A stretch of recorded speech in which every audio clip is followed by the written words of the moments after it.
Assalamualaikum warahmatullahi wabarakatuh. Siapa kita? Siapa kita? Alhamdulillah. Sembari menunggu pemateri, malam ini kita akan mengkaji bersama Gus Yatimul Ainun, ya. Habis ini saya bacakan CV-nya beliau. Sekilas info, beliau ini adalah pemimpin redaksi dari tadi sampai ke pelincuk tim ses barang ya, padahal Times Indonesia ya. Itu adalah nanti dijelaskan dengan beliau, yang sudah tidak asing lagi di kita ya, khususnya untuk dunia digital seperti itu. Nama beliau adalah, nama lengkapnya Yatimul Ainun, tempat tanggal lahir Sumeneb 28 Januari 1981, alamatnya di Pondok Pesantren Al Hikmah Kuwolu Bulu Lawang. Nomor HP beliau 081 555 777 539. Untuk riwayat pendidikan beliau, MTS Badrul Alifin, lalu Madrasah Aliyah Badrul Alifin, dan Universitas Nurul Jadid. Nah, S1 beliau di Universitas Nurul Jadid dan S2 beliau di Fakultas Ilmu Brawijaya. Fakultas Ilmu Politik di Universitas Brawijaya. Untuk pendidikan non formalnya, beliau sudah 2 kali uji kompetensi jurnalis tingkat muda dan utama. Yang sudah saya katakan tadi, beliau adalah pemimpin redaksi dari Times Indonesia, riwayat organisasi PMII dan Asosiasi Media Cyber Indonesia, dan sebenarnya masih banyak lagi tadi, tapi saya sebutkan di sini, nanti nggak cover materi, membacakan CV saja. Mungkin sekilasnya itu, nanti secara lengkap dan apa itu materi dari cyber akan dipaparkan oleh beliau. Waktu dan tempat saya persilakan.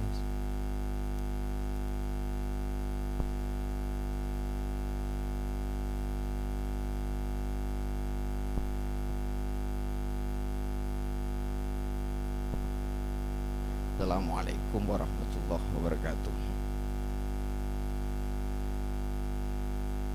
Bismillahirrahmanirrahim. Alhamdulillahirabbil alamin. Wassalatu wassalamu ala asyrofil anbiya wal mursalin Sayyidina Muhammad wa ala alihi wa sahbihi ajmain. Rabbi shrah li sadri wa yassir li amri wa hlul 'uqdatam min lisani yafqahu qawli. Al muhafadzatu al qadimis sholih wal ahdu bil jadidil aslah amma. Yang saya hormati dan saya takzimi para kiai, majelis wakil cabang, jajaran pengurus cabang Ansor dan PAC, Ansor, panitia yang saya banggakan karena sudah berhari-hari mempersiapkan PKD ini, para peserta yang saya cintai.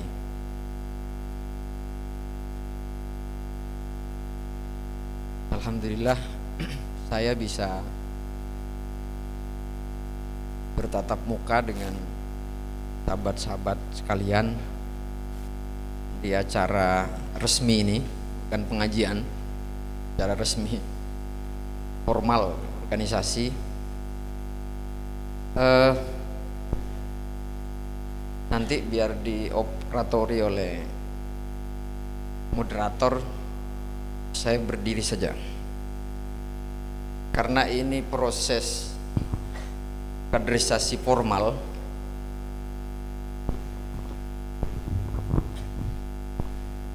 Saya minta saya punya waktu 1 jam atau lebih. Awalnya saya mau cerita saja dulu belum kita mulai. Kenal sama tokoh 3 itu?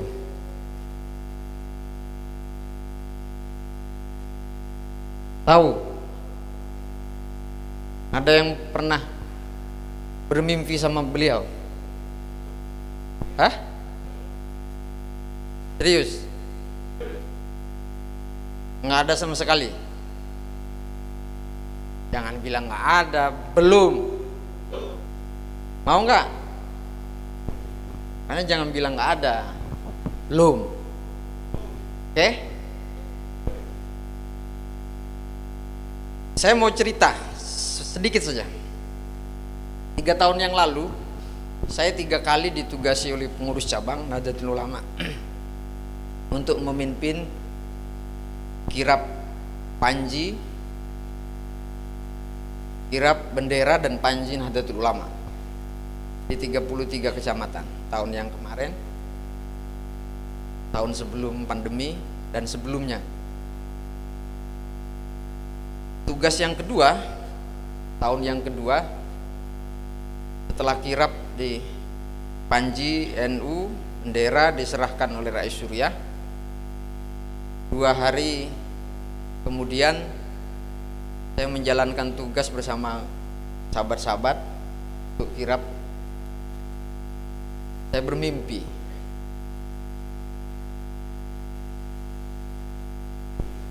bersama, diingatkan, bermimpi, dalam mimpi itu diingatkan sama muassis yang tengah.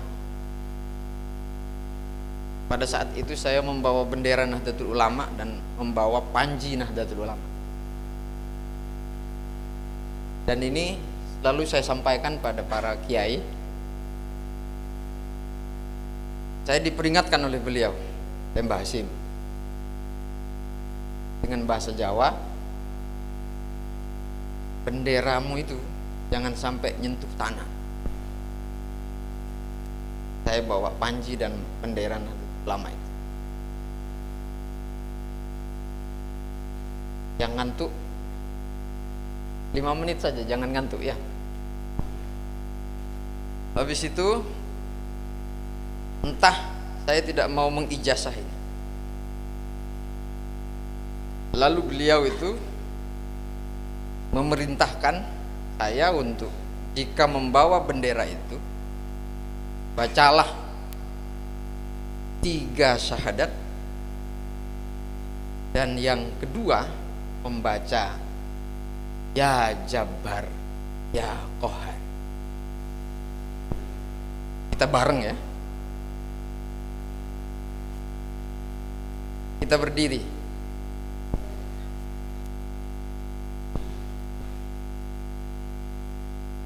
Oke. 1 detik saja. Serius, sebelum saya jelaskan materi.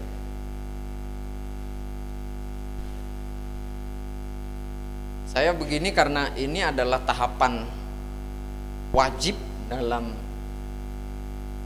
kaderisasi di Ansor. Bismillahirrahmanirrahim. Asyhadu an la ilaha illallah wa asyhadu anna Muhammadar Rasulullah. Konsentrasi ya. Oke?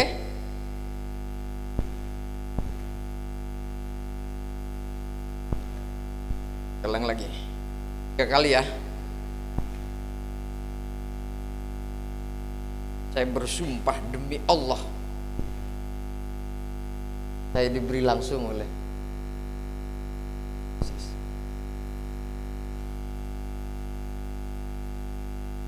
Asyhadu an la ilaha illallah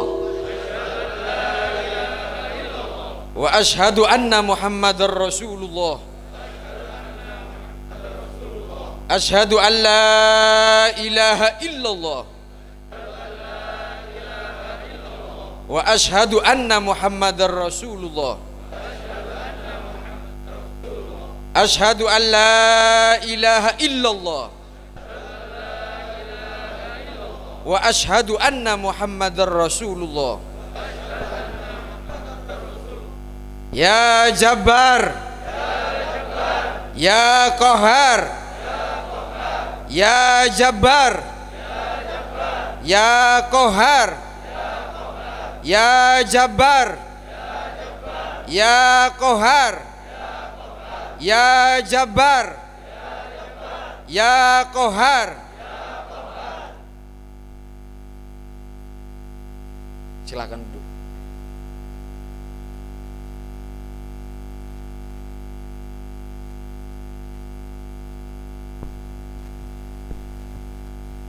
Semoga saja nanti malam Anda yang bermimpi beliau dengan niatan tidak ada maksud lain masuk Ansor, hanya untuk mengabdi kepada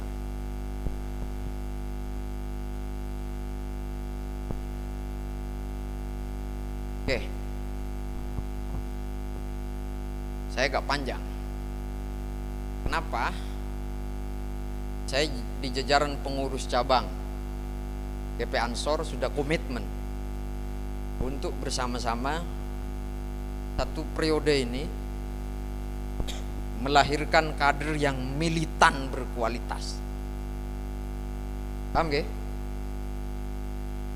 Nah, tadi sudah banyak disampaikan untuk alas wajah oleh Ketua Tanfidiah. Saya ingin menyampaikan gambaran panjang bahwa Nahdlatul Ulama itu adalah peradaban. Karena peradaban, maka nilai-nilai Ahlus Sunnah wal Jamaah An-Nahdiyah itu menjadi spirit bagi kita dalam segala aspek. Karena Aswaja An-Nahdiyah menjadi dasar daripada seluruh pergerakan yang kita lakukan.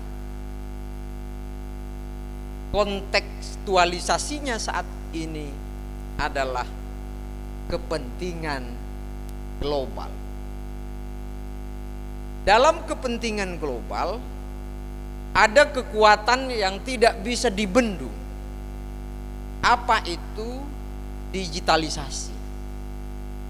Hampir seluruh aspek kehidupan kita, jika tidak berkaitan dengan teknologi atau tidak berkaitan dengan digital, tunggulah kehancurannya.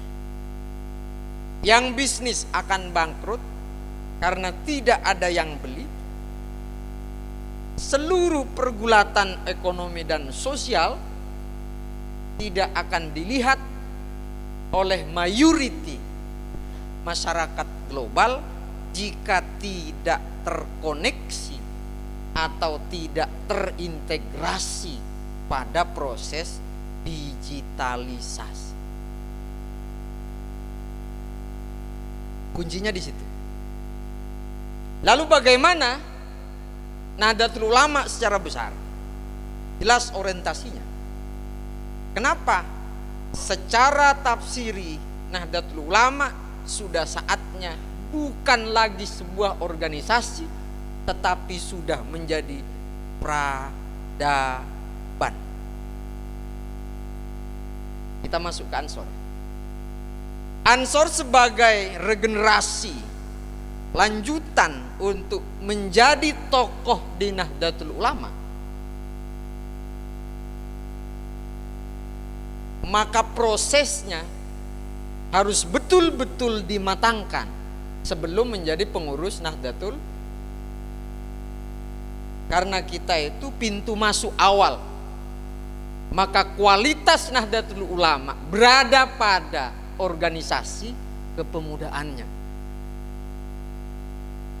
Nah, orientasi yang saat ini kita harus jalankan, bagaimana perilaku harokah kita berkaitan dengan persoalan digital.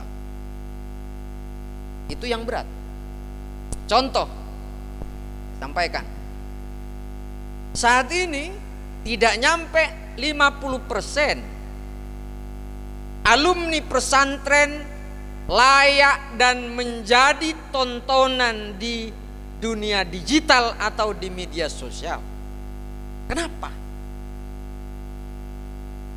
Kok malah lebih laku atau laris ditonton oleh atau pendai, pendakwah, penjual ceramah lah, yang tidak pernah kenal pondok pesantren, tidak tahu soal nahwu sorof, tidak tahu baca kitab. Persoalannya adalah karena kita belum terliterasi, belum cerdas atau belum melek digital. Sepakat? Serangan ideologi yang paling berbahaya saat ini adalah serangan radikalisme, serangan wahabisme, serangan terorisme. Dari mana? Tidak lagi menjual atau menyebarkan selebaran atau bulletin-bulletin Jumat ke masjid-masjid, tetapi sudah masuk di dinding media sosial, di akun kita yang kita miliki. Anda tahu Ria Ricis? Anda tahu kakaknya Ria Ricis? Tahu.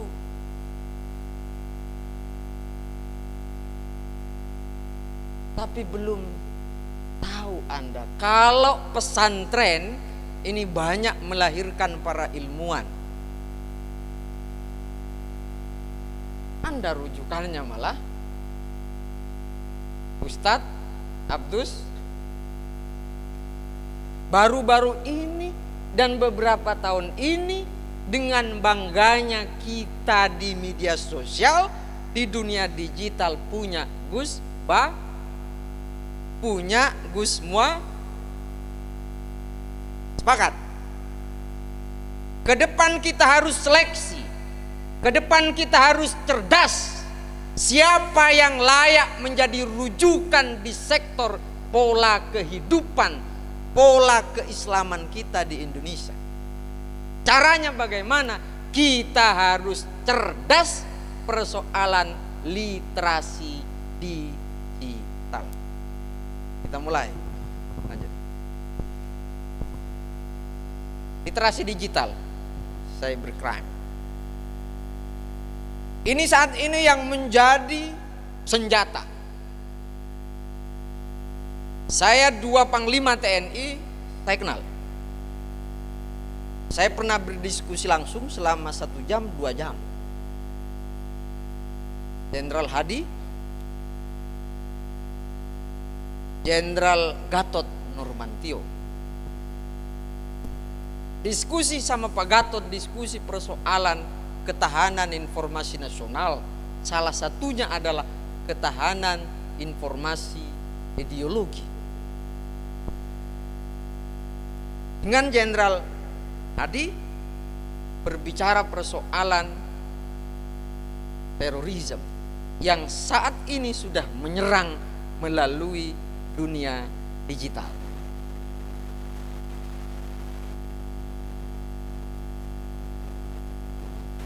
Supaya kader terbaik Ansor tidak lagi menjadi generasi kolonial, tetapi harus menjadi generasi milenial.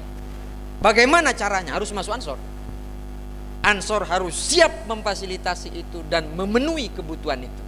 Jika tidak, maka tidak akan berhasil dalam segala aspek. Akan selalu berada di belakang. Kita sepakat di Kabupaten Malang ini dimulai dari Kecamatan Turen. Sepakat? Siap? Nanti saya masing-masing ranting saya minta 3 orang yang cakap digital. Tugasnya di akhir nanti saya akan di RTL. Lanjut. Nah, ini nggak penting ini. Tadi sudah dibacakan. Lalu literasi digital. Apa sih sebenarnya literasi? Ada yang satu? Angkat tangan. Apa sebenarnya literasi itu?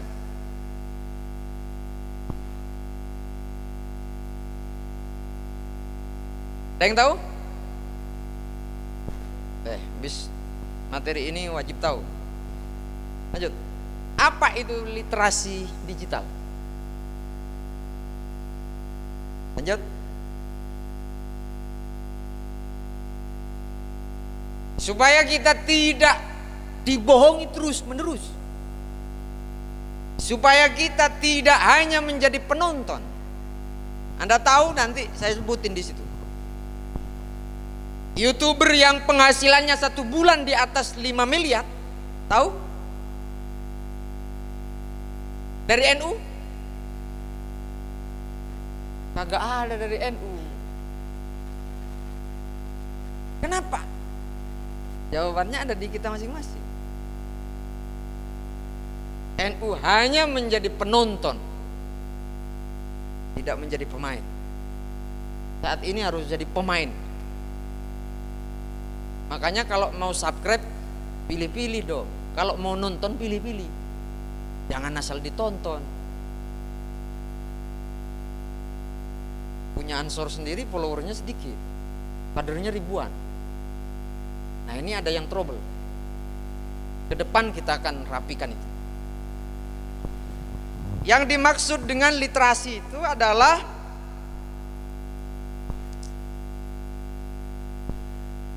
sebagai kekuatan kita, ya, sebagai kekuatan kita. Ini jelas ya, jelas, bisa dibaca apa enggak? Sering dianggap sebagai kecakapan dalam menggunakan internet dan media digital.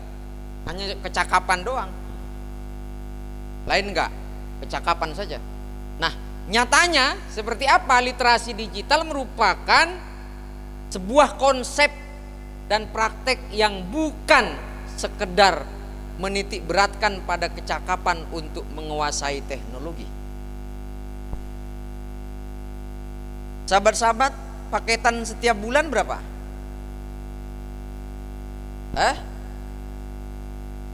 25 lah paling rendah, jangan 15.000.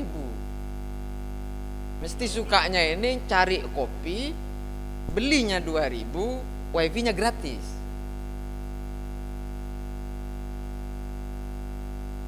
Betul ya?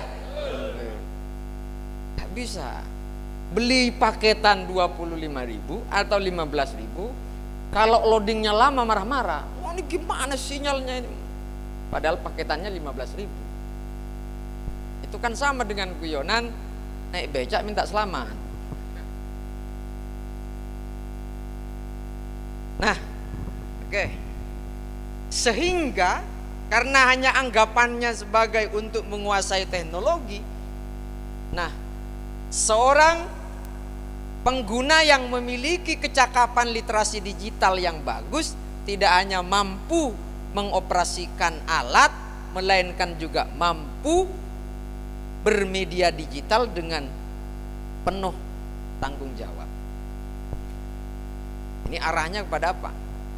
Tidak hanya membuka konten yang ada di media sosial, tetapi menelisik ini kontennya bener apa kagak, ini kontennya berkualitas apa enggak, ini kontennya siapa yang melahirkan, apakah kelompok Wahabi, kelompok Syiah, atau kelompok yang anti terhadap Nahdlatul. Ditentukan itu setelah lulus PKD. Jangan lagi asal terima kita share. Kita temukan menarik, share. Nah, ini yang dikembangkan saat ini, yang diperintahkan oleh pengurus besar Nahdlatul Ulama. Kita harus cakap literasi digital. Ayo angkat tangan siapa yang punya aplikasi NU Online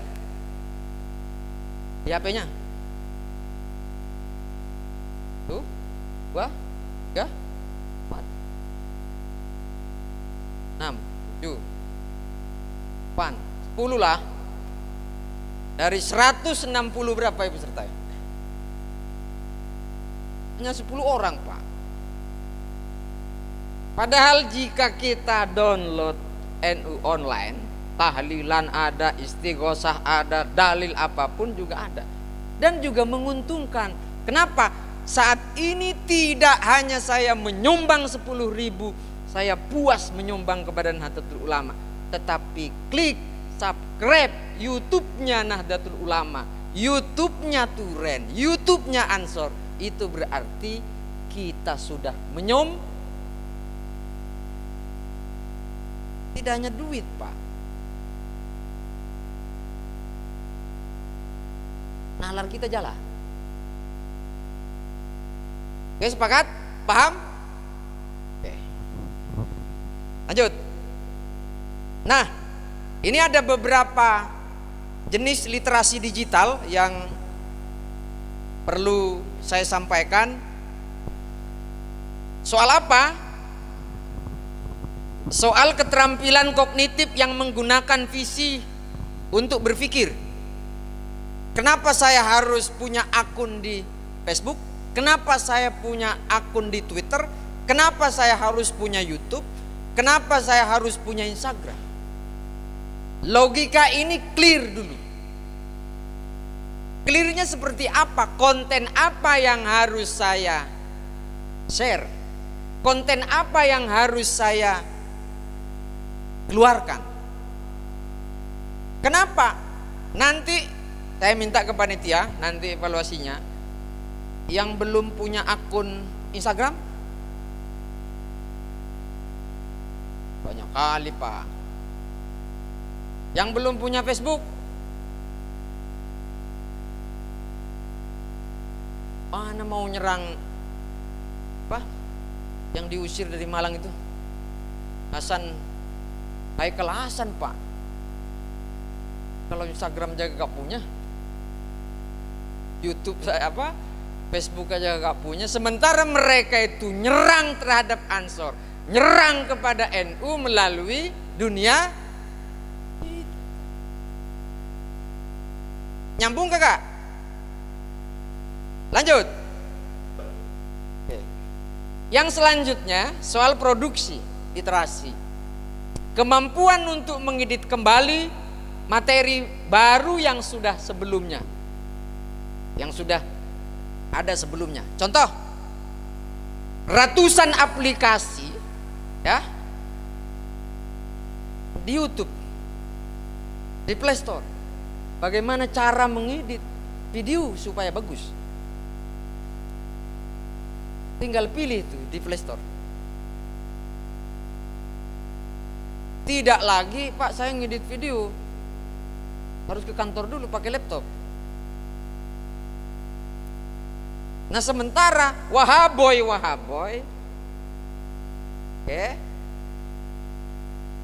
mereka sudah merem, sudah bisa ngedit, Pak.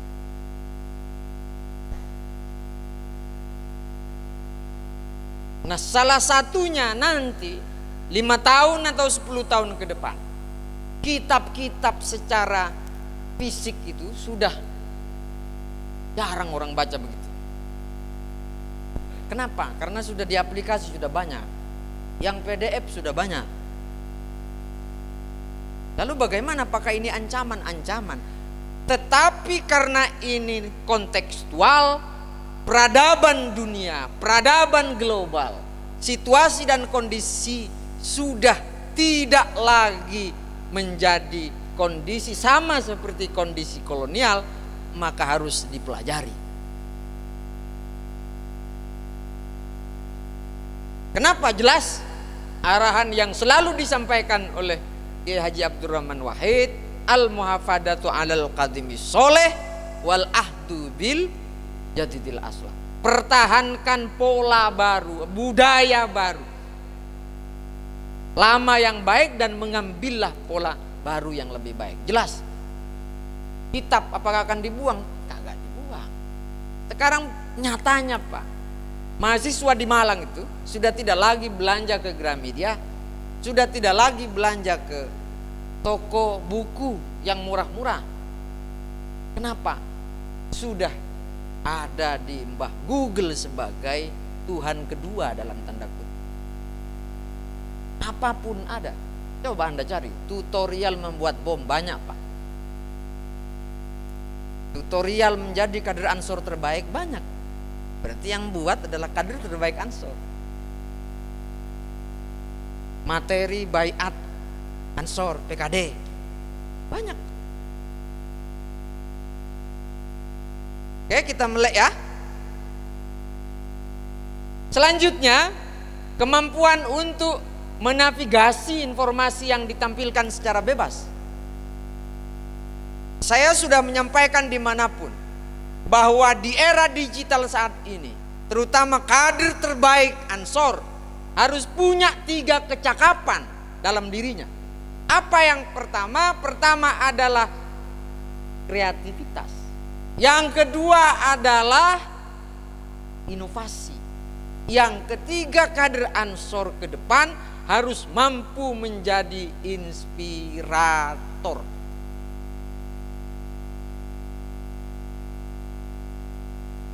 Orang non-muslim suka lihat videonya Gus Bah. Kenapa? Karena selalu menjadi inspirator, selalu menjadi solutif. Segala problem-problem apapun yang agak susah itu jadi mudah kalau sudah dengar ceramahnya Gus. Luar biasa, itu aset Nahdlatul Ulama yang sangat luar biasa. Bahkan ada yang mengulas di YouTube itu beberapa tanda-tanda kewalian Gus Bah. Itu belum wafat, sudah dijelaskan kewalian-kewalian. Itu bukan orang NU, Pak.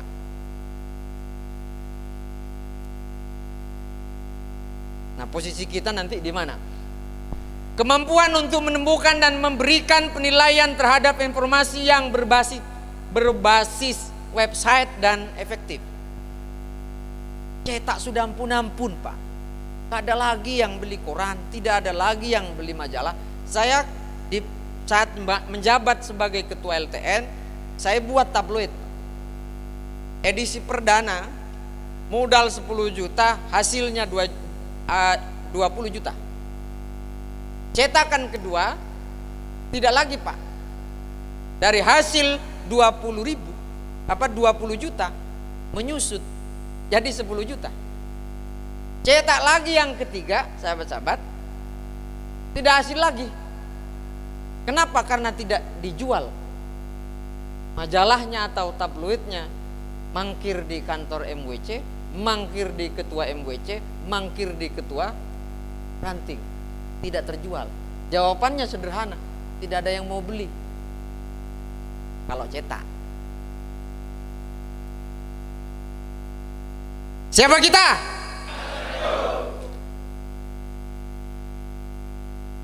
Selanjutnya, kemampuan untuk menjadi sangat kritis dan analitis untuk menghindari perangkap online. Kalau mau baca di online manapun, media sosial apapun, lihat dulu ini punya siapa, orangnya apa, anti NKRI, anti Pancasila, benci terhadap NU. Lihat dulu. Yang paling marah terjadi di sahabat-sahabat Ansor, sahabat-sahabat Banser, kalau ada orang yang membenci NU, memposting masalah kebenciannya kepada NU, langsung dibalas, Pak. Dijawab langsung. Kurang ajar kamu di mana orangnya? Dengan dipancing begitu, yang untung bukan kita, Pak. Yang untung mereka. Kenapa? Karena postingannya viral di mana? Bagaimana strateginya nanti? Saya kasih tahu. Siap lahir batin di Ansor? Lanjut. Lalu apa manfaat literasi digital? Manfaatnya apa? Lanjut. Jelas. Seperti yang tadi saya sampaikan, menghemat waktu. Aplikasi yang ada kita nikmati, mulai dari Gojek, mulai dari Grab, mulai dari aplikasi apapun, bukan dibuat oleh kaum tua, bukan dibuat oleh kaum kolonial, tapi dibuat oleh generasi milik. Efektif tidak? Efektif. Tinggal di atas kasur, buka Grab, buka Gojek, makanan sudah datang. Bahkan di Jakarta tidak zaman lagi beli mobil mewah, Kenapa? Walaupun tidak punya mobil, sudah bisa naik mobil Alphard. Kenapa? Di Jakarta Grab dan Gojek sudah Alphard. Kita main ke teman, waduh, udah punya Alphard loh. Iyalah, padahal Grab atau Gojek. Itu kondisi saat ini. Sudah serba begini. Selanjutnya memperluas jaringan pasti.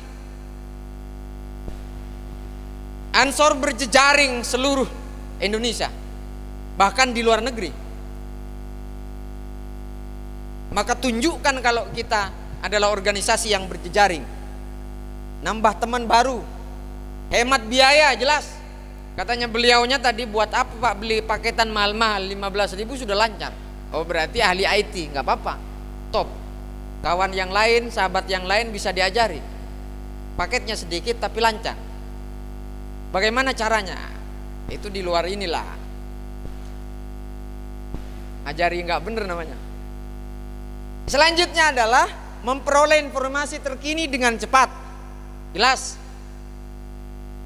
Cukup browsing di internet sudah dapat informasi apapun.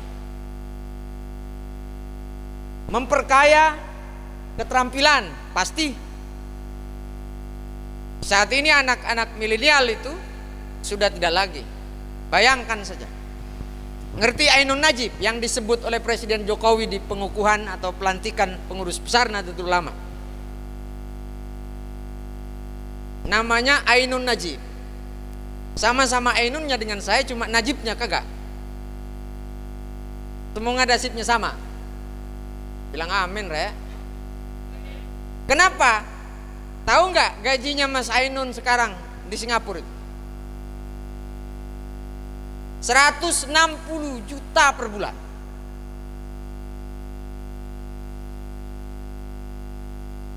Mau pulang ke Indonesia, siapa yang mau gaji? Katanya Pak Jokowi pulanglah. Tapi jika beliau itu santri, nah dirayu oleh para ulama misalkan, insya Allah berani pulang. Tapi ya dikasih lah, walaupun gajinya 50 juta, 100 juta gitu. Tapi kan bukan pada persoalan juta, bukan pada persoalan gaji.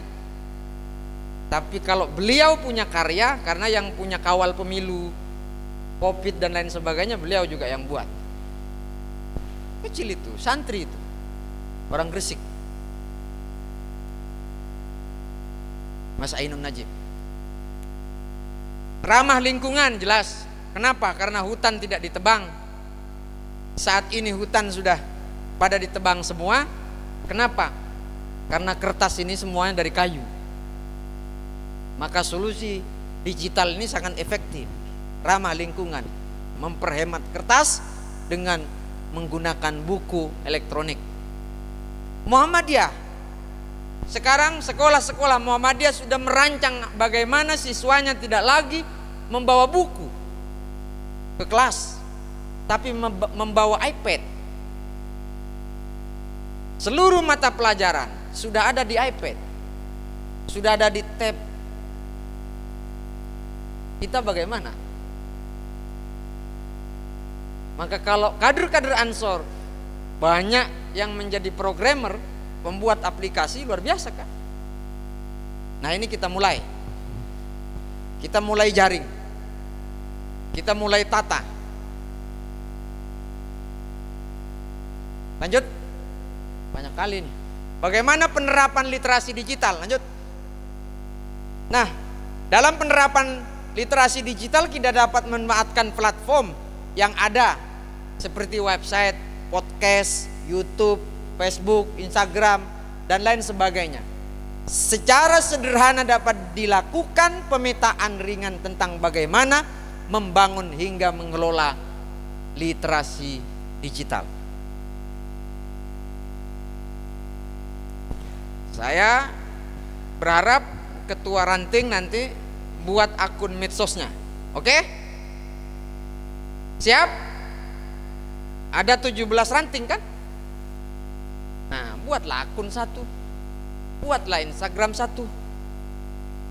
Persoalan perorangan mau buat, itu terserah individu, tetapi tanggung jawab organisasi sebagai wadah dakwah menyampaikan ke kader-kader warga Nahdien dan umumnya warga Indonesia bisa di situ. Kenapa? Karena semakin banyak bukan semakin rugi. Wahaboy itu mainnya satu, Pak, tapi akunnya punya ribuan untuk menyerang kelompok-kelompok yang mereka tidak sukai. Caranya begitu. Nah, lebih teknis karena ini bukan live ya, enggak kan? Lanjut. Nah, ini perkembangan dunia digital sudah mencapai semua aspek dari segi bisnis, ya, ekonomi, hiburan, transportasi, bahkan dalam proses kegiatan belajar di sekolah. Apalagi teman-teman di GP Ansor ini banyak yang jadi guru. Nah, ini semoga saja sedikit demi sedikit kita terapkan di situ. Nah, ini tujuan begitu pentingnya literasi digital, melek digital, pemahaman soal digital. Jangan dientengkan, Pak. Bayangkan, Gus Baha itu tidak pernah ngasih duit kepada orang, tetapi konten Gus Baha itu melahirkan miliatan dari para muhibbinnya. Banyak, Pak.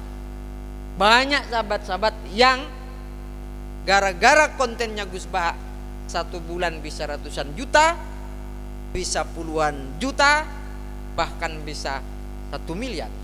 Gara-gara kontennya Gus Baha.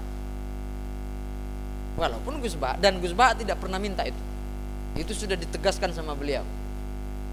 Silahkan.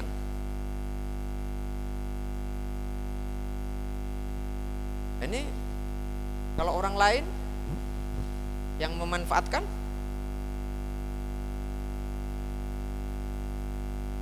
kita nggak kaya-kaya gitu ya, tetap aja keluar-keluar begini. Kan tidak pernah dukung. Gimana? YouTube-nya Cabang saja gak ada yang subscribe. Ke depan dunia sudah dalam genggaman.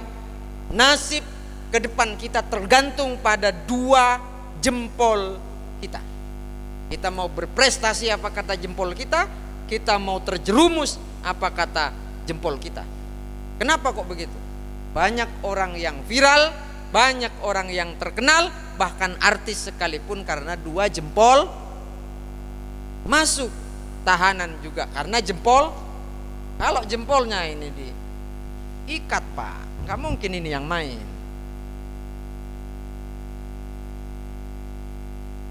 Dua jempol. Lanjut. Nah, ini populasinya. Populasi dari global masyarakat Indonesia. Nah, ini bayangkan saat ini masing-masing orang tidak hanya memegang 1 handphone, tetapi sudah 2 handphone. Bayangkan kalau misalkan itu menjadi gerakan literasi yang sangat luar biasa, kontennya ditentukan, kontennya terarahkan, persoalan nilai-nilai yang kita agungkan, nilai-nilai yang kita bawa, nilai-nilai yang kita gerakkan akan luar biasa. Tapi kalau mau like saja gak suka, Pak, nggak nonton aja kagak, apalagi sekarang YouTube tergantung pada durasi walaupun hanya 5 orang tetapi ditonton sampai selesai, 100 orang tapi nontonnya hanya 1 detik, sama saja tidak menghasilkan duit. Nah, ini populasinya, perempuan, laki, berapa persen. Lanjut. Nah, ini yang Indonesia, ya, populasi total dari 274 ini miliar, ini adalah 57%. Nah, ini 125. Ini data yang 2001, 2002 masih belum keluar. Ini terjaring, terkoneksi internet. Walaupun di ruangan ini agak susah sinyal, bukan karena paketan. Lanjut. Nah, ini di Indonesia, platform sosial media paling aktif di Indonesia pertama adalah YouTube. Ria Ricis juga kaya karena YouTube. Banyak sekali yang kaya karena YouTube. Siapa yang menonton? Pasti warga NU, Pak. Kenapa? Katanya ketum itu 200 lebih, 200 juta, 2,8 juta rakyat Indonesia warga Nahdien. Ini kan yang membuat kaya para YouTuber yang nonton itu adalah warga N. Nah, yang kedua WhatsApp. Logikanya seperti apa? Apa ini kepentingannya platform? Maka kalau kita mau mensiarkan apapun, konten apapun tentang dakwah, menginformasikan kalau Wahabisme sedang nyerang di Malang, terorisme dan lain sebagainya, melalui apa supaya efektif, supaya terbaca? Pertama adalah soal banyak menonton karena gambar, karena video. Yang kedua baru di WhatsApp, baru di Instagram. Nah, sekarang ini trennya di kalangan anak muda yang tertinggi adalah Instagram. Nah, ini harus diperjelas dulu jejak digitalnya. Saya nyoba tadi ngetes Ansor Turen yang keluar apa? Kan bisa dicek di HP-nya masing-masing. Atau enggak ada sama sekali. Maka kalau tidak pernah ada ditulis, tidak pernah ada yang menulis soal Ansor Turen, ya enggak ada, Pak. Enggak ada jejak digitalnya. Maka sudah barang tentu bahwa Lauh Mahfud dunia itu adalah Mbah. Beda dengan catatan amal perbuatan kita di dunia, nanti di akhirat itu adalah di Lauh Mahfud. Kalau sekarang jangan mikirkan Lauh Mahfud dulu. Catatan di Mbah Google bagus apa enggak? Kenapa? 10 tahun ke depan hampir seluruh perusahaan nasional dan internasional tidak lagi membuka lowongan pekerjaan, melamar membawa map ke perusahaan. Tetapi perusahaan terkait akan mencari di jejak digitalnya. Saya butuh karyawan yang pinter IT, sudah keluar tuh, Pak. Namanya siapa, orangnya seperti apa, karyanya apa, itu sudah lengkap. Maka perbanyaklah ya konten-konten tentang diri kita, tentang organisasi kita, terutama konten-konten yang positif. Siapa kita? Lanjut. Nah, ini situs yang paling banyak dikunjungi. Ya, kita pahami datanya, nanti kita bahas soal ancaman-ancamannya. Kita tahu ini teroris sudah berada di mana dan sudah seperti apa, radikal dan macam-macam. Nah, ini pertama website tetap Pak Google di urutan pertama, yang kedua Detik, yang kedua YouTube. Nah, ini biasanya Detik sama YouTube ini selalu bersaing terus. Nah, baru kompas.com, terus Tribun News, Facebook. Nah, ini Tribun pernah dalam sejarah satu kali pernah mengalahkan Google.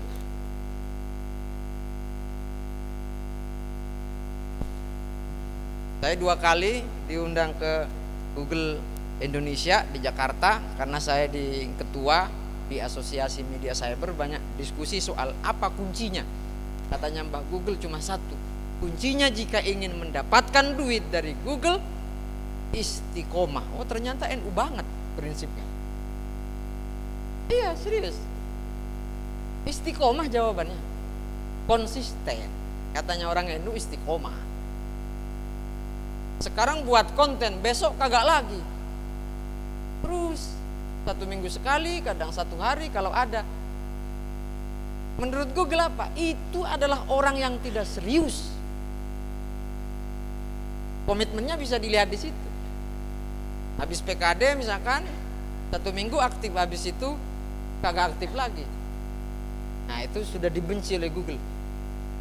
Itu sekelas Google sudah benci, apalagi Nahdlatul. Sekali kita semangat, sekali kita diansor, tetap jungkir balik, tetap melaksanakan tugas dan tanggung jawab sebagai generasi.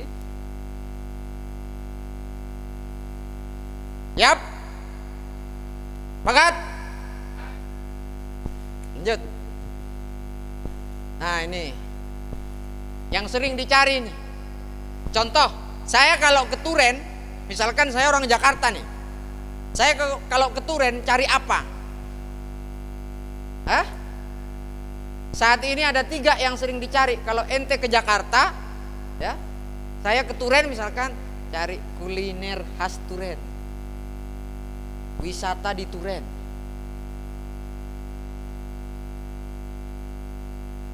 Itu yang dicari. Atau hotel di Turen. Kalau datang ke Malang lah, yang dicari ya di situ. Nah, apa? Maka soal makanan, soal wisata, soal macam-macam.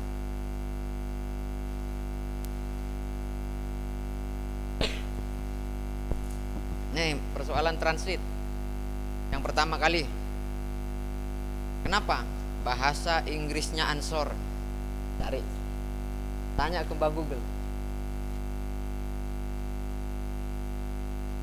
Bahasa Inggrisnya Nahdlatul Ulama, cari di Google tuh. Tertinggi pencarian di Google itu adalah soal translate. Yang kedua Google Translate, YouTube, MP3, cuaca, togel nih. Ansor kagak ada, Pak. Maka harus dirumuskan kira-kira apa supaya orang atau warga Indonesia ini mencari kata ansor. Nah ini rumusannya harus dicari tuh. Ini nggak ada sama sekali nih, yang ada togel, Pak. Waduh, ini mungkin perkembangan togel hari ini, ya? Masuk tuh. Maka jangan pernah bermacam-macam. Saya sampaikan ke Jenderal Hadi pada saat saya ketemu 2 jam di ruangan beliau itu. Jangan pernah macam-macam soal dengan keyword. Kenapa? Dimanapun Anda sudah terdeteksi, nomor telepon Anda, nomor email Anda sudah terdeteksi, tinggal dibuka. Saya juga bersama AKBP Yade Setiawan Ujung, sekarang beliaunya di BIN, yang mendirikan waktu di LTN, mendirikan Cyber Troop NU Polri, yang akhirnya sekarang diambil alih oleh Polda Jatim. Itu kader NU itu yang buat tuh. Nah, ini bagaimana ke depan bisa banyak tuh EB, kadang-kadang ini singkatannya EB apa, nyari EB Facebook, download lagu, ya kan?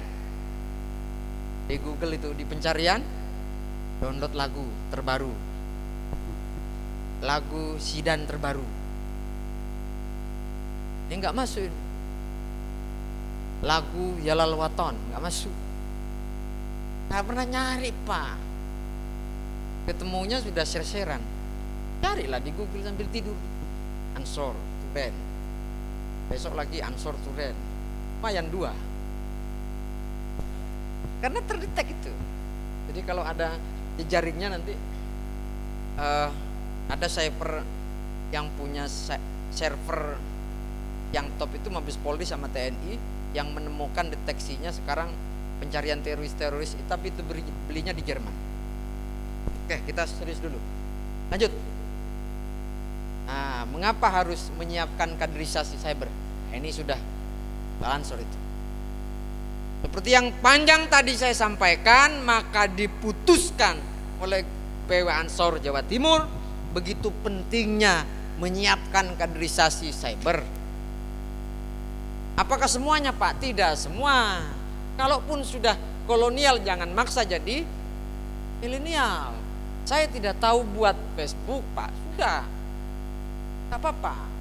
Tapi jika ada anak muda yang ahli di bidang itu support, jangan digembosi. Nggak usah Facebookan. Masa kalah sama mak-mak? Kalau dilihat pada konten negatifnya ya, tapi positifnya. Kenapa? Karena dunia digital, konten di dunia digital saat ini harus dikuasai. Oleh apa? Oleh konten-konten. Masa kalah sama konten tadi? Yang dicari sama orang Indonesia togel. Nyari NU aja kagak, apalagi Ansor. Aneh kan? Jejak digital tidak bisa dibohongi, Pak. Masih banyak yang suka nyari toh. Lanjut. Nah ini, waspada perang proxy war mengintai Indonesia. Tidak lagi dakwah, Pak, ke masjid-masjid. Kenapa? Karena sudah Ansor sama Banser sudah jaga masjid. Oh, takut tuh orang Wahabo itu. Ini nggak bisa kita serang secara personal saja. Maka di era digitalisasi saat ini paling mahal apa? Paling mahal adalah jualan data. Yang disebut dengan istilah digitalisasi adalah big data. Pernah dengar big data? Presiden Trump itu menang karena data dari PES 2024 nanti akan perang big data. Ketum-ketum partai politik Suwan ke PCNU, bersama Ansor, itu apa? Untuk perang soal karena dari data lahirlah popularitas, dari data lahirlah brand, maka terus berkuar-kuar kader terbaik di Turen, di Kabupaten Malang. Siapa saja datanya harus. Nanti cabang akan memfasilitasi itu karena kita bagian teknologi sudah punya tim yang canggih soal itu. Soal hacker kita atasi. Oke? Nah ini, tahukah kamu 70% Pak, konflik perang di dunia hanya persoalan itu. Semuanya sudah kenali bentuk-bentuk perang proksi di Indonesia. Kerusuhan, macam-macam. Saya juga pernah diskusi soal bagaimana Papua. Papua sangat seksi, sama dengan NU. Nama Papua sedikit saja ditempeleng rame se-Indonesia. Yang ngobati nanti anak Ansor. Udahlah damai. Ya kan? Kalau ada anak Papua disenggol sedikit, oh perang Pak. Yang diobati, yang mengobati adalah teman-teman. Damailah kawan. Kita satu Indonesia. Satu merah putih. Bukan mereka, tetapi ada kelompok-kelompok tertentu yang mengarah soal bermain di sektor itu. Tahu kan? Bagaimana Gus Muafik Keselio di sektor ceramahnya, pernah kan? Itu siapa yang bermain? Itu adalah bentuk propaganda untuk membunuh. Nah, kita tidak bisa bergerak. Kenapa? Karena kita masih belum lihai di sektor literasi digi. Berbicara Facebook masih belum punya Facebook, berbicara Instagram belum punya akun Instagram, dan lain sebagainya. Bisa. Kalau senior-senior kita Banser itu labrak, oke, siap dan labrak. Gitu. Tanya begitu masih. Yang Ansor, nah, itu harus jadi mando di sektor pemikiran. Makanya saat ini PKD itu harus melahirkan kader yang militan dan berkualitas. Lanjut. Nah, propaganda di media sosial, ancaman baru Indonesia. Indonesia menghadapi ancaman baru yang lebih dahsyat, bukan hanya tujuannya, namun pada cara dan instrumennya. Mengapa dahsyat? Karena sasarannya besar, mampu mempengaruhi pikiran manusia secara massal dalam waktu singkat dengan biaya yang murah dan sulit dilacak. Bukan hanya Indonesia, namun banyak negara menghadapi hal yang sama. Apa itu? Bagaimana kiai kita maju di wakil presiden, ada istilah post-truth. Paham post-truth ya? Seakan-akan itu adalah fitnah, tapi terus dicekoki supaya itu menjadi kebenaran. Semua fikih itu memang salah, mencaci maki Rasulullah macam-macam terus. Walaupun salah tuh seakan-akan benar. Sekarang masih belum, ya semoga saja. Banyak pihak yang pingin paha ini, kan sudah ada satu itu. Paha itu begini-begini. Itu salah satu bentuk memasukkan post-truth, memasukkan fitnah, memasukkan hal yang bohong atau informasi hoax supaya dipercaya kalau informasi itu adalah benar. Itu namanya post. Ansor itu memang kayak gitu kerjanya, padahal fitnah, tapi oh iya ya, diambil buktinya ini. Akhirnya pikiran kita, mindset kita itu percaya, iya ya.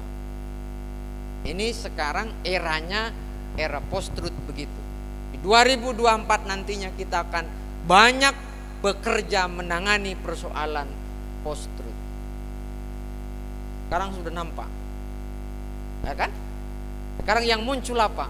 WNU benci kepada PKB karena, ya kan? Oh itu sudah faktanya begini-begini. Itu salah satu bentuk. Kita tidak berbicara partai politik, tetapi kita menganalisa situasi dan kondisi biar kita jadi kader Ansor itu tidak mudah dibohongi, tidak mudah dibodohi, tetapi paham fakta yang sebenarnya, cerdas, militan. Siap? Siapa kita? Lanjut, biar bomnya tidak meledak ini. Nah, bentuk ancamannya seperti apa? Provokasi. Bentuk ancamannya seperti apa? Agitasi. Bentuk ancamannya seperti apa? Propaganda.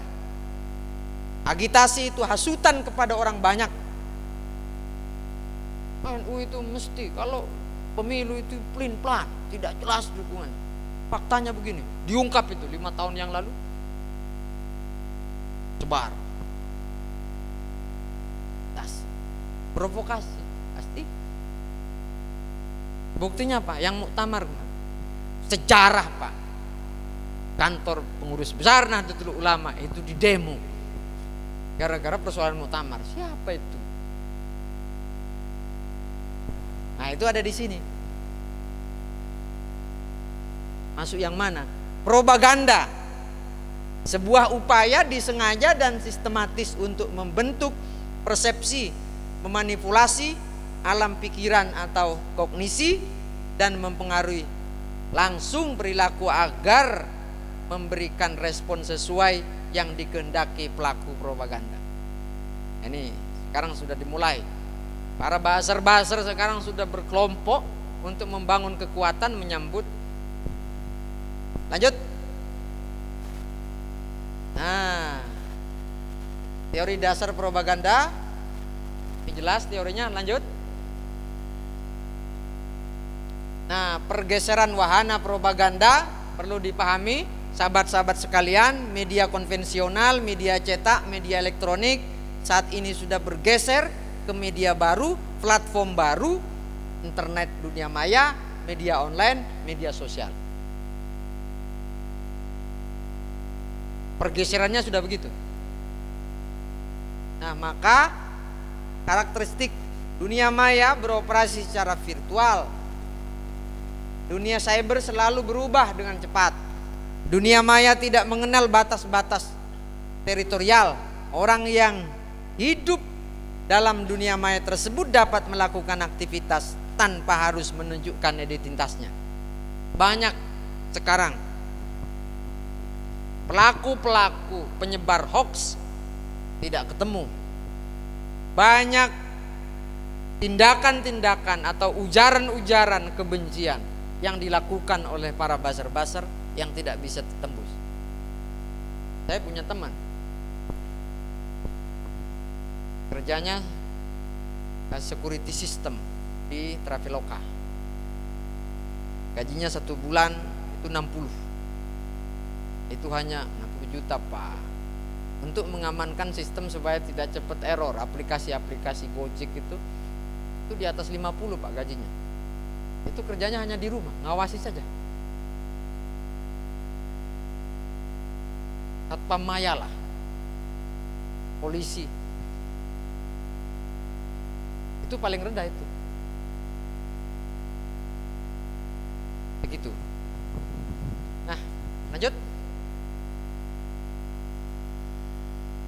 Dunia maya sebagai media propaganda radikalisme dan terorisme.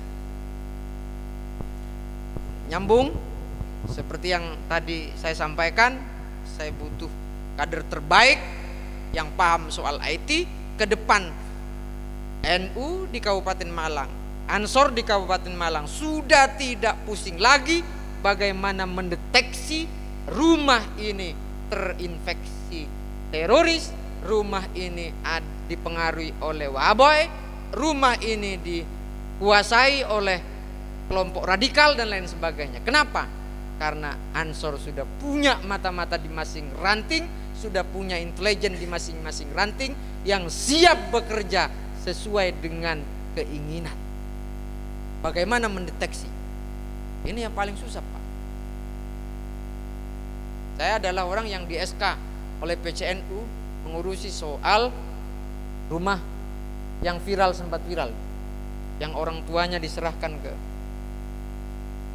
pantai lansia di Wajah.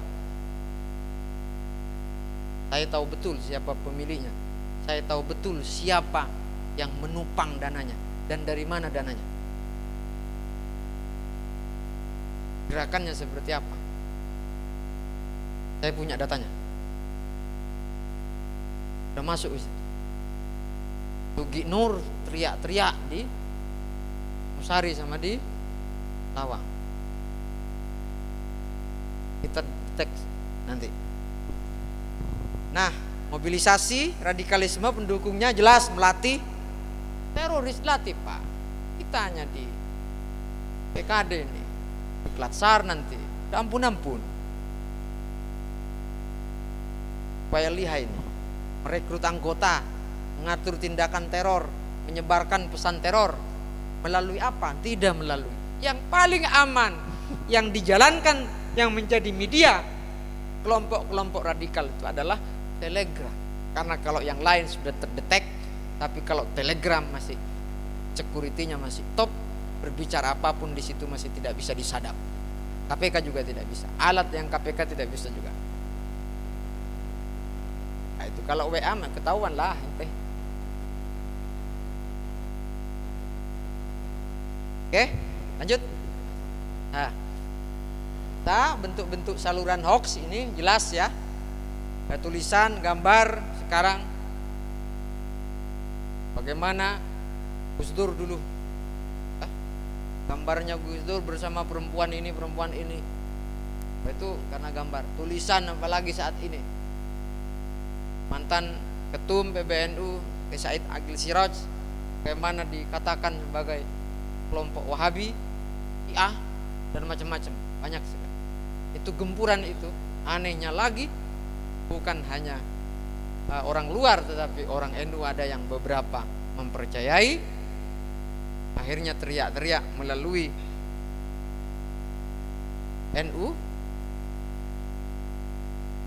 NUGL, tahu NUGL? Garis lucu, ada garis lurus, ada dua. Saluran penyebaran berita hoax ini radio, email, media cetak, televisi, situs, aplikasi, chatting, media sosial.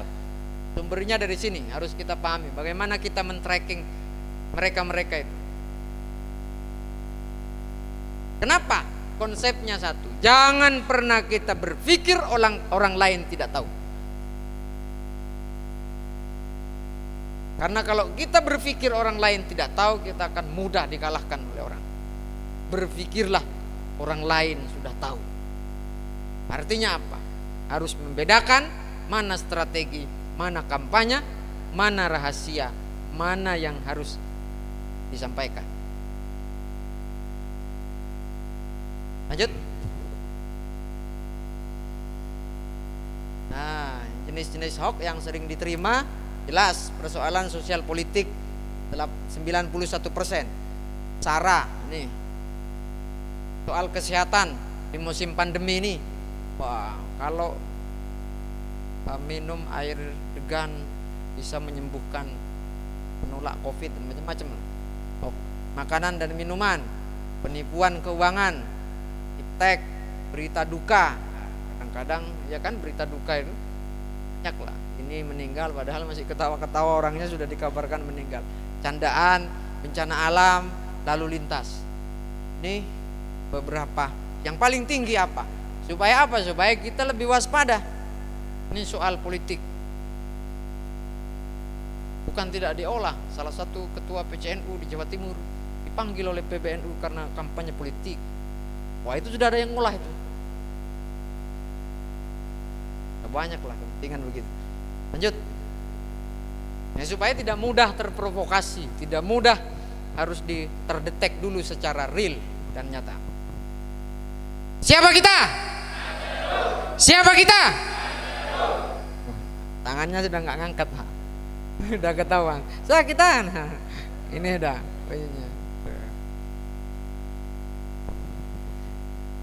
Berapa sering menerima berita hoax? Ini juga tiap hari. Lebih dari 2 kali ini. Seminggu sekali, sebulan. Ini. Yang paling banyak setiap hari. Ini yang sering diterima oleh kita. Melalui apa? Ya melalui media sosial. WA. Macam-macam lah. Lanjut. Terus. Nah, dan dampak hoax jelas. Lanjut kita. Nah, siapapun dituntut aktif di media sosial untuk menjaga nilai kebangsaan. Ini sudah mengarah pada nilai-nilainya, kemanfaatannya seperti apa. Saya sering juga menyampaikan begini. Ribuan bahkan jutaan kader atau sosok atau tokoh yang cerdas, alim, allamah di Nahdlatul Ulama. Tetapi mandek kapan kita sudah berbicara orang yang tidak kenal pesantren malah trending pertama di digital. Karena ke depan sudah, tapi sudah mulai naik. Media Islam yang populer pertama kebetulan sekarang NU Online. Ikut menjaga dan menjadi benteng Pancasila dan NKRI, ikut membangun solidaritas kebangsaan dan kebinekaan, menjadi filter dan benteng ideologi transnasionalis atau asing, ikut memperkuat komitmen kebangsaan dengan melawan kelompok radikal dan intoleran dalam komunikasi di media sosial. Yang paling berat dihadapi oleh kita adalah orang NU rasa EP. Kok takut mau bilang EP? Orang NU rasa EP. EPI sudah dibubarkan, jangan takut-takut. Orang NU rasa EP. Rasa EPI, Pak. Orang NU tapi EPI. Kenapa? Karena toleran. Lanjut. Nah, ini internet dijadikan ajang perang komunikasi politik, pasti itu. Disinformasi untuk mempengaruhi proses politik. Kalau yang salah ya samalah jenisnya, salah-salah dikit nggak apa-apa. Nah, disinformasi. Dibutuhkan cyber troop atau cyber army sebagai komponen penting dalam perang politik di internet. Strateginya memaksimalkan efek dengan kreativitas, menggalang dukungan kader, relawan hingga masyarakat luas. Contoh kecil saja, Semeru, ya, yang banyak bergaung, dikenal di dunia maya, itu adalah perjuangan Aceh dan kelompok di luar yang NU sebenarnya banyak Pak, tetapi karena lemah di sektor publikasi dan brandingnya. Artinya apa? Beramal melakukan kebaikan itu pasti, tetapi branding juga jangan entengkan itu. Siapa yang memulai dari masjid pulang Jumatan ada berkat? Hah? Serius, itu NU? Tahu NU niru-niru? Akui. Tapi meniru hal yang baik itu kan juga jangan malu. Bahkan seluruh masjid NU gitu. Maka tinggal kita kunci, jangan kuasai masjid-masjid kita oleh kelompok di luar sendiri. Lanjut. Cara kerja cyber army ini, ada yang membuat berita, mengatur dan menyimpan pesan. Ada bagian yang menyebarkan pesan, termasuk menggunakan akun-akun bot atau buzzer. Ada yang bertugas menyerang akun lawan, ngebom musuh dengan tautan bervirus. Ada yang bertugas melaporkan akun lawan sebagai akun palsu agar ditutup Facebook, Twitter dan Instagram. Caranya begitu Pak.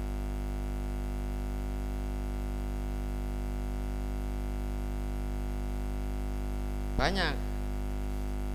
Jadi nantilah kita akan bekerja sama dengan Densus 88, BNPT untuk itu. Makanya saya butuh kader terbaik dan ini. Oke? Siap? Lanjut.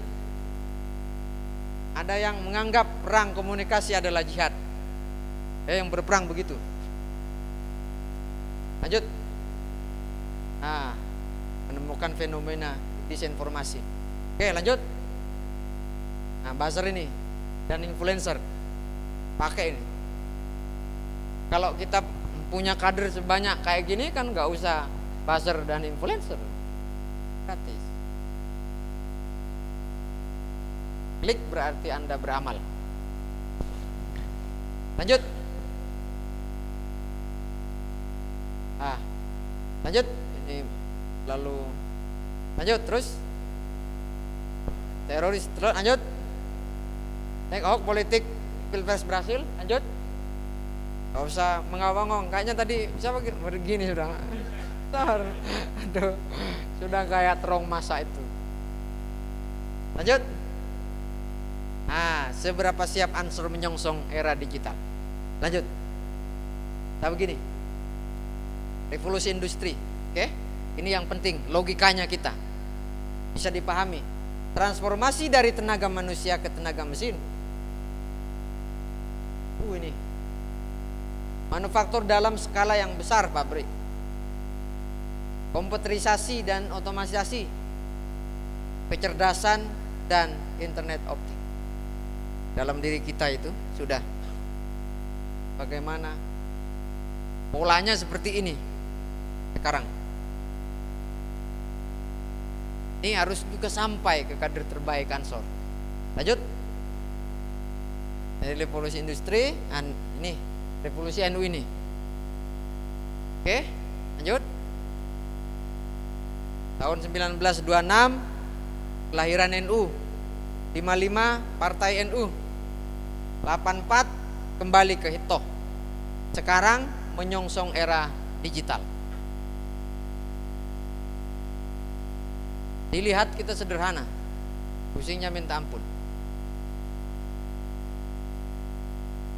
Ampunnya gimana? Susah diajak berbaris. Kalau senior-senior kita banser siap berbaris asli Pak. Tapi kayak gini susah ini. Tidak mudah suruh berbaris begini. Nyongsong era digital ini seperti apa? Kondisinya paham gak? Sudah, kita berada di sini sekarang. Lanjut. Nah, literasi digital di lingkungan NU adalah sebuah keharusan. Kalau kita tidak, akan ketinggalan, akan dilibas oleh, makanya Jack Ma, katanya Kiai Haji Muhammad Jack Ma, orang yang terkaya di dunia, salah satu orang yang terkaya di dunia, bilang, tunggulah kehancuran pekerjaanmu kalau tidak berkaitan dengan teknologi. Arab Saudi sekarang sudah mau buat Ka'bah yang bisa, walaupun bukan Ka'bah asli. Lanjut. Apa yang harus Ansor lakukan dalam menghadapi era digital? Membentuk kesatuan khusus cyber, menyusun kaderisasi cyber. Soal kaderisasi Ahlus Sunnah wal Jamaah Nahdiyah itu urusan Gus Ubed. Kalau ini urusan saya. Hanya yang muda-muda nanti kita baris bersama saya. Oke? Kita perang bersama saya. Merubah mindset penggunaan digital yang menjadi lebih produktif, mempelajari dakwah digital supaya efektif. Dakwah digital seperti apa? Saya yakin kader-kader Ansor itu pasti punya kemampuan yang berbeda-beda. Jangan pernah malu mengungkapkan dan mengembangkan kemampuan. Mampu di sektor suara bagus, jadilah tukang kori, jadilah baca salawat, jadilah penyanyi. Tahu di sektor soal ini, lanjutkan.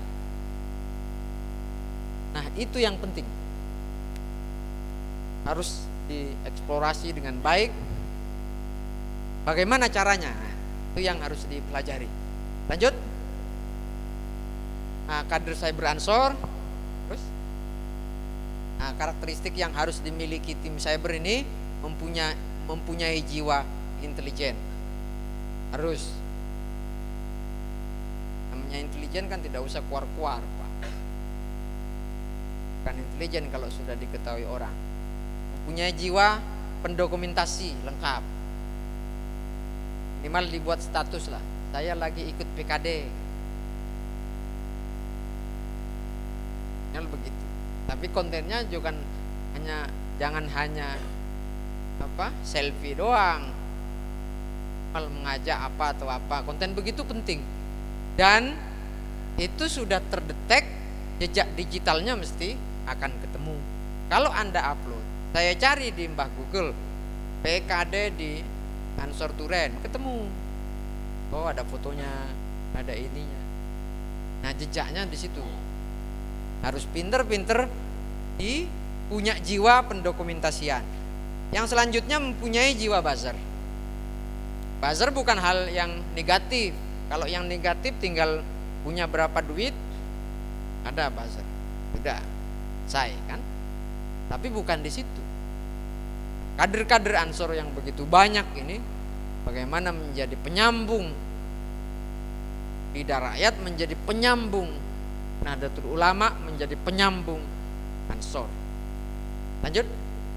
Ini yang kebutuhan tim cyber ini jelas ya, ada admin nanti, admin medsos, admin web, buzzer, komentasi. Jangan malu, banyak bidangnya. Yang ahli kitab silahkan membuat konten baca kitab. Yang ahli di sektor cyber silahkan profesinya di sektor cyber. Yang ahli di bidang lapangan. Karena belum tentu saya bisa sektor lapangan. Suruh berbaris-baris, belum tentu saya bisa. Ansor, enggak, Banser.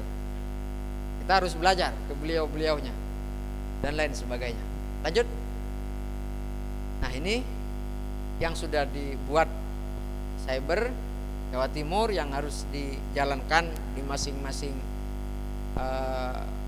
cabang hingga anak cabang pada nantinya. Lanjut. Nah, ini akta. Kenapa penting? Ini merupakan program karena nanti biar sinergi, tidak masing-masing, tidak dewe-dewe, harus satu komando.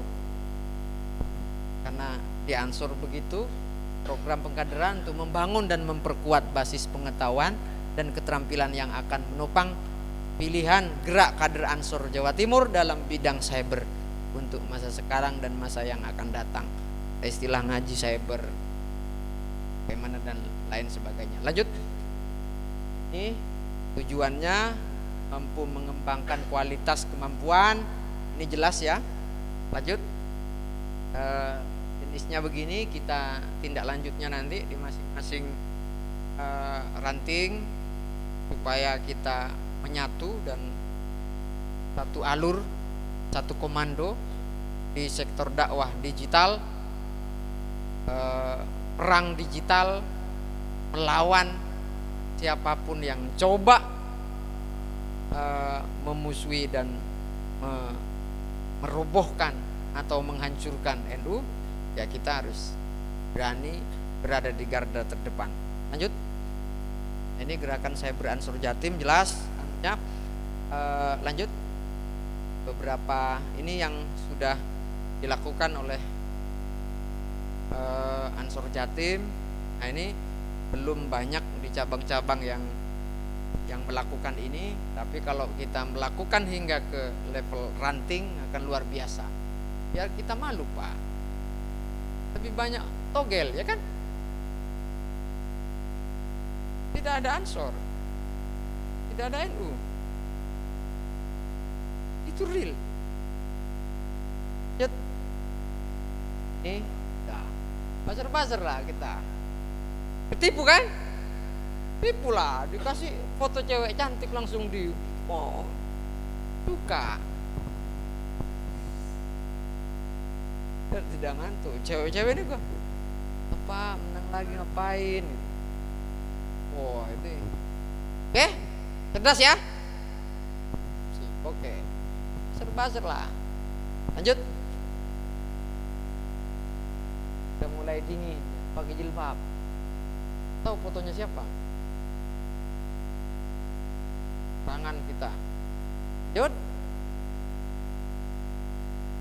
Supaya ini. Siapa kita? Terima kasih. Saya kembalikan ke moderator kalau ada pertanyaan. Siapa kita? Siapa kita? Siapa kita? Oke. Materi yang sangat kompleks. Sebelum saya tutup, saya buka pertanyaan dulu untuk sesi yang pertama. 3 orang penanya. Monggo yang mau bertanya silakan angkat tangan jika ada.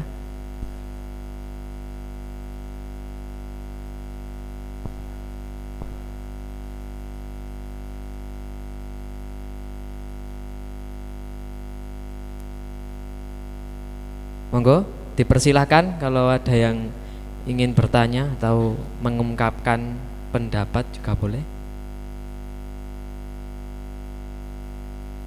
Udah, mboten-mboten. Mboten Gus. Saya kok agak curiga kalau nggak ada yang tanya. Ada 2 jawaban itu. Jangan-jangan yang pertama itu tidak paham, kedua paham. Jangan yang pertama ini. Tapi semoga saja yang kedua tidak banyak tanya karena sudah paham. Amin. Baik, karena tidak ada yang bertanya, akan saya akhiri dengan pembacaan garis besar penyampaian materi yang telah disampaikan. Grand design dari gerakan pemuda Ansor yakni digitalisasi berupa nanti masing-masing pimpinan begitu harus ada minimal 3 kader Ansor gitu sih, masing-masing pimpinan yang nanti akan distribusikan untuk cyber ini. Dan nanti masing-masing dari orang itu diharapkan memiliki akun media sosial yang sedang tren ini, Instagram ataupun Facebook, dan satu ranting membuat akun Instagram dari masing-masing pimpinan. Mungkin itu saja yang bisa saya simpulkan malam hari ini. Ada kurang lebihnya mohon maaf. Allahul muwaffiq ila aqwamit thoriq. Assalamualaikum warahmatullahi wabarakatuh. Cek. Oke, sahabat-sahabat. Ngantuk. Oke, semuanya duduk, siap. Gerak. tirukan saya ya. Heya ya heya ya heya. Heya ya heya ya heya ya ho. Heya ya heya ya heya. Heya ya heya ya heya ya ho. Siapa kita? Tirukan saya. Tirukan saya. Siapa kita? Ansor NU, NKRI, harga mati. Heya ya heya ya heya. Heya ya heya ya heya ya ho. Yang belakang. Oke sahabat-sahabat, habis ini akan ada sesi makan bersama. Makan seperti saya tadi malam, tadi sore. Makan bersama. Tetap ketua regu yang di depan ambil konsumsi sesuai anggota yang di belakangnya.